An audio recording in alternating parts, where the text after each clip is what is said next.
ಇದೀವಿ. ಸೊ ಇವತ್ತು hair fall ರಿಡಕ್ಷನ್ಗೆ ಜೊತೆಗೆ ಹೇರ್ ರೀಗ್ರೋತ್ ಆಗೋದಕ್ಕೋಸ್ಕರ ನಾವು ಇವತ್ತು ಇಂದುಲೇಖ ಆಯಿಲ್ ನ ಹೇಗೆ ಯೂಸ್ ಮಾಡೋದು ಅಂತ ತೋರಿಸ್ತಿದ್ದೀನಿ ನೋಡಿ. ಇದನ್ನ ಸ್ಕ್ಯಾಲ್ಪಿಗೆ ಡೈರೆಕ್ಟ್ ಆಗಿ ಹಾಕಬೇಕು, ಯಾಕಂದ್ರೆ ಇದು ಜಾಸ್ತಿ ಯೂಸ್ ಆಗೋದು ಸ್ಕ್ಯಾಲ್ಪಿಗೆನೆ. ಈ ರೀತಿ ನೀಟಾಗಿ ಸ್ಕ್ಯಾಲ್ಪಿಗೆ ಅಪ್ಲೈ ಮಾಡ್ಕೋತಾ ಬರಬೇಕು.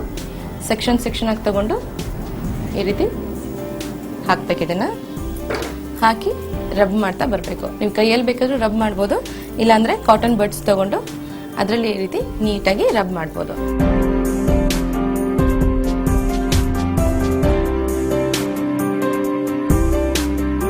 ಸೊ ಈ ರೀತಿ ನೀಟಾಗಿ ಸ್ಕ್ಯಾಲ್ಪ್ಗೆ ನಾವು ಅಪ್ಲೈ ಮಾಡ್ಕೋತಾ ಬರಬೇಕು.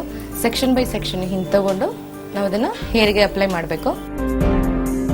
ಸೊ ಹೇರಿಗೆ ಜಾಸ್ತಿ ಯೂಸ್ ಮಾಡೋದಕ್ಕಿಂತ ಇಂದುಲೇಖ ಹೇರ್ ಆಯಿಲ್ ನ ನಾವು ಸ್ಕ್ಯಾಲ್ಪ್ಗೆ ಯೂಸ್ ಮಾಡೋದ್ರಿಂದ ಹೆಲ್ದಿ ಹೇರ್ ಗ್ರೋತ್ ಆಗುತ್ತೆ, ಜೊತೆಗೆ ನಿಮ್ಗೆ ಅದು ಕಂಪ್ಲೀಟ್ ಯೂಸೇಜ್ ಕೂಡ ಆಗುತ್ತೆ. ನೋಡಿ, full section by section first ತಗೋಬೇಕು. ಇದಾದ ನಂತರ ನೀವು ಜೆಂಟಲ್ ಮಸಾಜ್ ನ ಸ್ಟಾರ್ಟ್ ಮಾಡ್ಕೋಬಹುದು. ಪ್ರತಿಯೊಂದು ಸೆಕ್ಷನ್ ಅನ್ನು ನಾವು ಈ ರೀತಿ ತಗೊಳ್ತಾ ಹೋಗ್ಬೇಕು. ನೋಡಿ, ಆಯಿಲ್ ಜಾಸ್ತಿ ಅಬ್ಸರ್ವ್ ಆಗೋದು ಸ್ಕ್ಯಾಲ್ಪ್ ಅಲ್ಲಿ.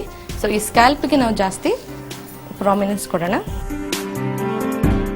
ನೀಟಾಗಿ ಇದನ್ನ ಹಾಕಿ ಜೆಂಟಲ್ ಮಸಾಜ್ ಮಾಡಬೇಕು.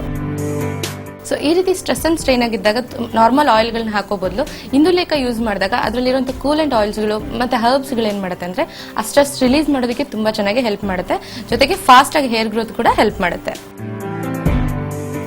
ಸೊ ಇವಾಗ ಹೇರ್ ಆಯಿಲ್ ಮಸಾಜ್ ಮುಗ್ದಿದೆ, ಜನರಲ್ ಮಸಾಜ್ ಕೂಡ ಆಗಿದೆ. ಅದಾದ್ಮೇಲೆ ಡಿವೈನ್ ಟೆಕ್ನಿಕ್ ಅಂತ ಹೇಳಿದ್ಮೇಲೆ ಸ್ಟ್ರೆಸ್ ರಿಲೀಸ್ ಟೆಕ್ನಿಕ್ಗಳನ್ನ ನೀವು ಮುಗಿಸಾದ್ಮೇಲೆ ಮನೇಲೆ ನಿಮ್ಮ ಹತ್ರ ಸ್ಟೀಮರ್ಸ್ ಅಥವಾ ವೆಪರೈಸರ್ ಇತ್ತು ಅಂದ್ರೆ ಅದನ್ನ ಯೂಸ್ ಮಾಡ್ಕೊಳ್ಬಹುದು. ಯಾಕಂದ್ರೆ ಹೇರ್ ಆಯಿಲ್ ಅಪ್ಲೈ ಮಾಡಿ ತುಂಬಾ ಹೊತ್ತು ಬಿಡಕ್ ಆಗದೆ ಇದ್ದಾಗ ನಾವು ಸ್ಟೀಮ್ ಕೊಟ್ಟ ತಕ್ಷಣ ಪೋರ್ಸ್ ಓಪನ್ ಆಗುತ್ತೆ, ನೀಟಾಗಿ ನಾವು ಹಾಕಿರೋಂಥ ಆಯಿಲ್ ಪೆನಿಟ್ರೇಟ್ ಆಗೋಗುತ್ತೆ. ಈ ಕಾರಣಕ್ಕೋಸ್ಕರ ನಾವು ಪಾರ್ಲರ್ಗಳಲ್ಲೂ ಸ್ಟೀಮ್ ಕೊಡ್ತೀವಿ. ನೀವು ಪಾರ್ಲರ್ಲೆಲ್ಲ ಇರೋ ತರ ಸ್ಟೀಮ್ ಇರ್ಲಿಲ್ಲ ಅಂತಂದ್ರೆ ಮನೇಲೆ ಟರ್ಕಿಸ್ ಟವಲ್ ತಗೊಳ್ಳಿ, ಅದನ್ನ ಬಿಸಿ ನೀರೊಳಗಡೆ ಡಿಪ್ ಮಾಡಿ ಅದನ್ನ ನೀಟಾಗಿ ಹೇರ್ಗೆ ರ್ಯಾಪ್ ಮಾಡ್ಕೊಳ್ಳಿ. ಅದ್ರೊಳಗಡೆಯಿಂದ ಬರುವಂತ ಸ್ಟೀಮ್ಗೆ ಪೋರ್ಸ್ ಓಪನ್ ಆಗುತ್ತೆ. ಸೇಮ್ ಎಫೆಕ್ಟ್ ನಿಮ್ಗೆ ಮನೇಲಿ ಕೂಡ ಸಿಗುತ್ತೆ. ಸೊ ನಾವ್ ಇವಾಗ ಡೈರೆಕ್ಟ್ ಆಗಿ ಸ್ಟೀಮರ್ಸ್ ಯೂಸ್ ಮಾಡ್ತಿದೀವಿ. ನೋಡಿ, ನಾವು ಹೇಗೆ ಆಯಿಲ್ ಹಾಕಿರ್ತೀವೋ ಅದೇ